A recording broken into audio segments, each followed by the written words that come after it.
اما جان عائشہ صدیقہ رضی اللہ تعالی عنہا سے روایت ہے، فرماتی ہیں کہ انہوں نے کہا، اے اللہ کے نبی صلی اللہ علیہ وسلم، هل اتا علیک یوم کان اشد من یوم احد، کیا آپ پر کوئی دن احد کی جو جنگ ہوئی اس دن سے زیادہ سخت بھی آیا ہے اس دعوت و نبوت کے کام میں؟ احد کا دن کس قدر سخت تھا یہ ہم انشاءاللہ آگے سماعت فرمائیں گے۔ جنگ احد کی بات ہوئی، یعنی آپ کے چچا شہید ہو گئے، اس سے زیادہ کوئی سخت دن آیا؟ نبی کریم صلی اللہ علیہ وسلم نے فرمایا،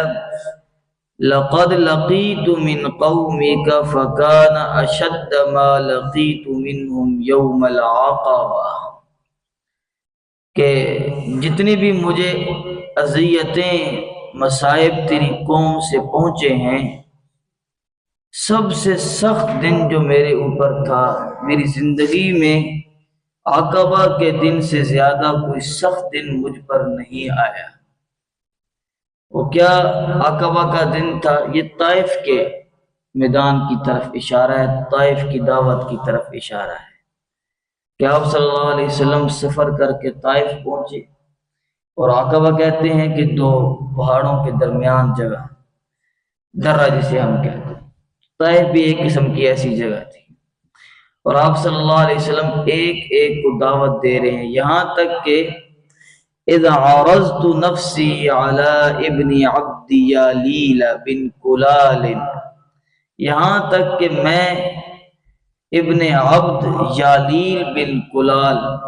یہ طائف کا سردار تھا، بنو ثقیف ان کا قبیلہ تھا،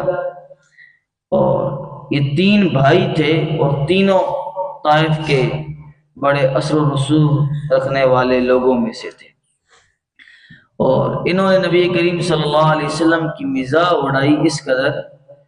کہ ایک کہنے لگا کہ مکہ میں اللہ کو آپ ہی ملے تھے جنہیں اللہ نے نبوت دینی تھی، کوئی اور نہیں ملا،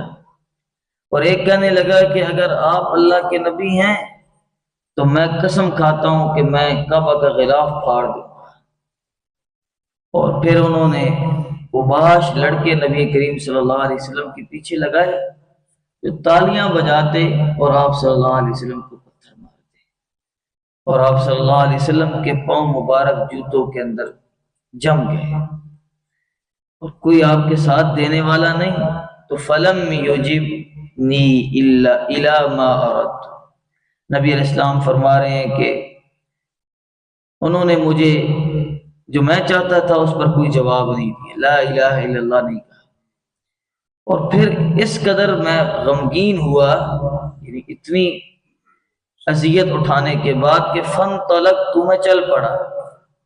وانا مہموم علی وجہی، فانطلقت علی وجہی وانا مہموم، عبارت اس طرح ہے، لیکن غم اتنا زیادہ تھا کہ پہلے غم کے الفاظ لائے، فرمایا میں اپنے چہرے کی سیدھ پر چل پڑا، اور میں رنج و غم کے اندر ڈوبا ہوا تھا، یعنی پتہ نہیں کہاں جا رہے ہیں، بس سر نیچے اور چلے جا رہے ہیں۔ فلم استفق الا بقرن الثعالب، میں نے اپنا سر نہیں اٹھایا، میں رکا نہیں، اور اسی بے ہوشی میں چلتا رہا یہاں تک کہ میں قرن ثعالب ایک جگہ ہے جہاں نجد کا آج میقات ہے، جہاں سے لوگ احرام باندھتے ہیں، نجد کے قرن منازل بھی اسے کہتے ہیں، وہاں پہنچا تو فرفعت رأسی، اس جگہ پہنچ کے میں نے ہوش میں اپنا سر اٹھایا، چلے جا رہے ہیں چلے جا رہے ہیں، جب میں نے سر اٹھایا تو فَإِذَا أَنَا بِصَاحِبَةٍ قَدْ أَظَلَّتْنِي، تو میں نے آسمان میں دیکھا ایک بادل ہے جو مجھ پر سایہ کیے ہوئے،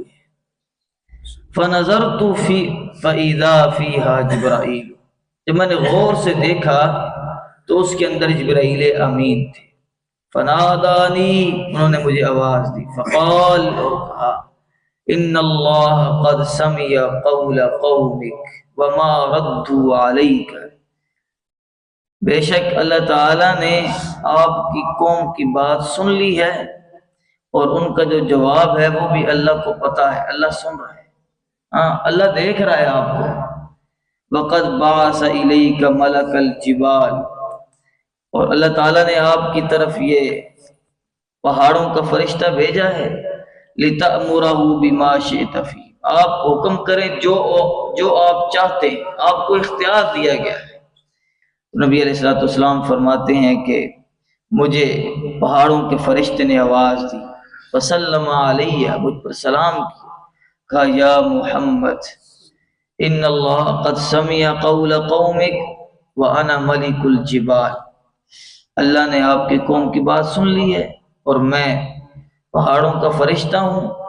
اور مجھے آپ کے رب نے آپ کی طرف بھیجا ہے، لتأمرنی بامرک، جو آپ کہیں گے میں وہ کروں گا، ان شئت، اگر آپ چاہتے ہیں، ان اطبق علیہم الاخشبین، طائف کے جو دو طرفہ پہاڑ تھے ان کا نام اخشبین تھا، اگر آپ مجھے حکم دیتے ہیں تو میں اخشبین پہاڑوں کو ان کے اوپر پلٹ دیتا ہوں اور ان کو درمیان میں پیس کے رکھ دیتا ہوں پوری قوم۔ فقال رسول اللہ صلی اللہ علیہ وسلم، آپ صلی اللہ علیہ وسلم ہمت و حوصلے کے پہاڑ نے فرمایا، بل ارجو، نہیں بلکہ میں یہ امید رکھتا ہوں کہ ان یخرج اللہ من اصلابہم من یعبد اللہ وحدہ لا یشرک بی شیئا، میں یہ امید کرتا ہوں کہ اللہ ان کی اولادوں میں سے ایسے لوگ پیدا کرے گا جو صرف اللہ کی عبادت کریں گے اور اللہ کے ساتھ کسی کو شریک نہیں ٹھہرائیں گے۔ یہ نبی کریم صلی اللہ علیہ وسلم کا ہمت اور حوصلہ، استقلال کے پہاڑ،